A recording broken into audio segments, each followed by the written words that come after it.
Hello guys! So ayan nga, may nakiusap sa akin kung pwede ko daw samahan tong batang to kasi umiiyak na siya dahil wala pa yung iniintay niya mag-aakay sa kanya. So ayan, hindi na ako nagdalawang isip, kahit hindi ko siya kilala ay sinamahan ko siya kasi naawa ko sa kanya bilang isang magulang. So ayan. So habang nagiintay kami nung magpo-proxy sa kanya, ay ako na muna ang nag-akay sa kanya. So sa totoo lang po, wala na po siyang nanay at yung kanyang tatay naman po ay nasa trabaho. So hindi makakarating.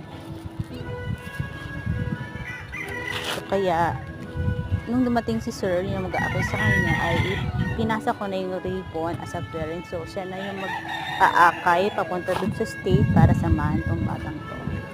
So yan, nakakataba talaga ng puso pag tayo ay nakakatulong sa ating kapwa. So kaya mga bata, mahalin, pahalagahan ang mga payo ng ating mga magulang. Kasi masarap sa pakiramdam yung kompleto ang pamilya niya ng nanay, ng tatay, nasusuportahan tayo sa lahat ng ating mga pangarap. So yan. Kung kanina ay umiiyak siya, ngayon ay hanggang tenga na yung ngiti niya. Yan. God bless you all.